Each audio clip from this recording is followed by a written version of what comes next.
Just thinking back on these three talks, they have done what I certainly hoped would come out of this event. I think that this is a big contribution to a major project that we are all engaged in.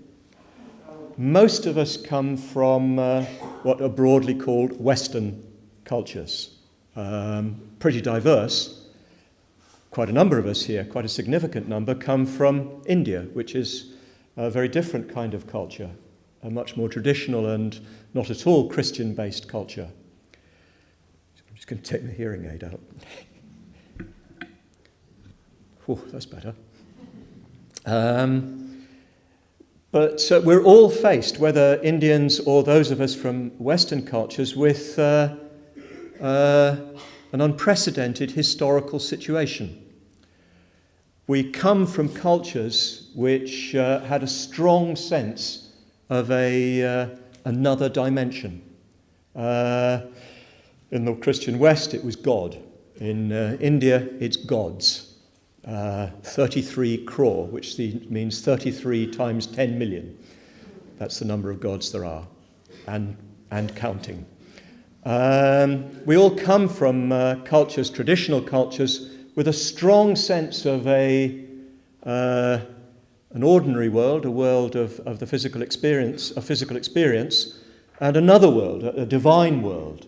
And a lot of the business of life is trying to find out what the divine world wants of you in the physical world and trying to keep on its right side.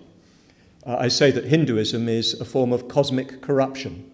You basically give coconuts and incense sticks to the gods and they will treat you right, which is probably pretty similar to what happens in Mexico and other places. So we come from cultures that have this quite strong division between the ordinary world of the senses, the world of the body, and another divine realm.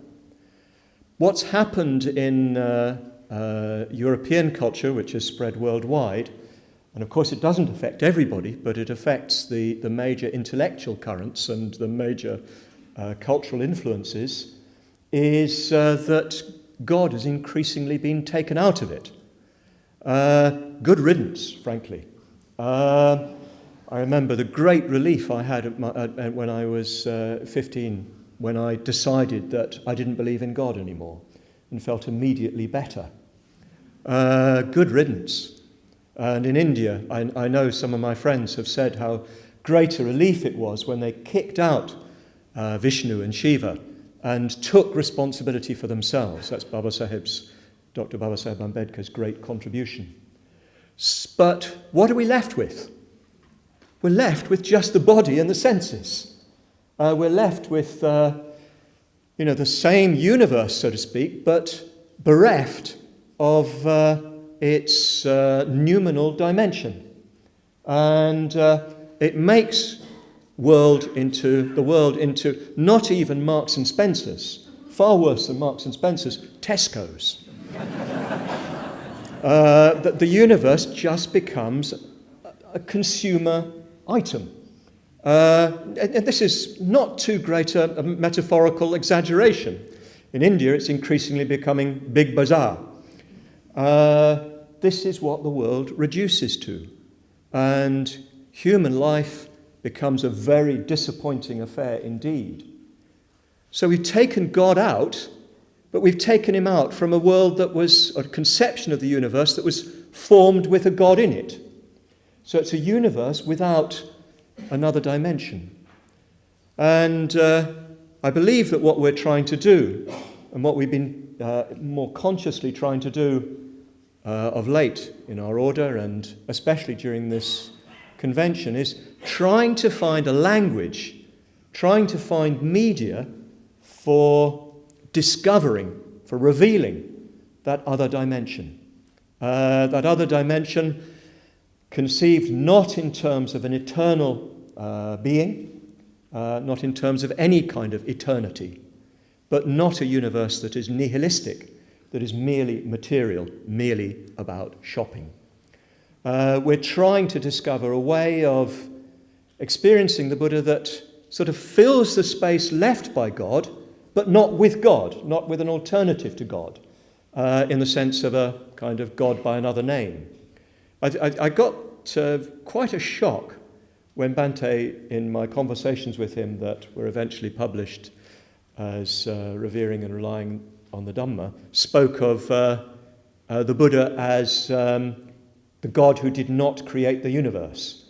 I assure you, with a very heavy twinkle in his eye.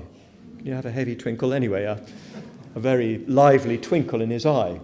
But it did set me thinking, and it did make me realize more fully than ever before how I have got rid of God, but am left with a sort of flat universe. Fortunately, I've always had quite a bit of faith in the Dhamma as soon as I encountered it. But I think we need to bring that much more into the open, find our language for talking about it, so that the Buddha, as it were, fills the space left by God, but not with an alternative God. In other words, between, the middle way, between an eternal being and nothingness, between Sasatvada and Uchedavada. Sorry, it was Sasatvada and Uchedavada, between eternalism and nihilism. That is, I believe, what we've been trying to do during these 3 days, trying to find our way into this cultural vacuum, which is not a sort of, in our culture in general, is not seen as an empty throne waiting for somebody to appear upon it, but as a great darkness, a great blank. And what we're trying to do is discover how you get into that without filling it with the great infamy of theistic belief, which I believe has produced so much evil in the world, as well as quite a lot of good. That, I think, is our task. And I believe our 3 speakers have achieved what I really hoped they would achieve, and indeed more than achieved it. Vishvapani managed very much to bring the Buddha to life so that we could feel him as a presence in our lives, just as we do a character in a novel when we read a novel or when we read history. I often say that the most powerful character in history for me is Queen Elizabeth I of England. I have a very strong relationship with her. We're just good friends, but I know who she is. I know her character. So Vishvapani sort of showed us how we can know the Buddha by looking at history, by finding our way into history and see that real person of real flesh and real blood, but see him as something more than merely an ordinary person. I think he did that very, very successfully. Dhammadinna, again, showed us how to enter the world of imagination, the world of myth, symbol, and legend. What was the other thing? Archetype. She showed us very much, I thought, in her final vision, how we can open ourselves to what may appear and discover ourselves in the presence of something that way transcends our understanding, but that embodies a reality that is completely beyond the ordinary understanding we have. I think she did that very, very beautifully, very gently, as is her wont. And yes, this morning, Jnanavaccha, very practical suggestions as to how we can engage with the Dhamma and then see in the Dhamma a living, well, these are my words, not his, but one might even say force, something that actively moves within us, that when we contact it is neither personal nor impersonal. It's beyond both. It's something completely beyond the categories of our understanding.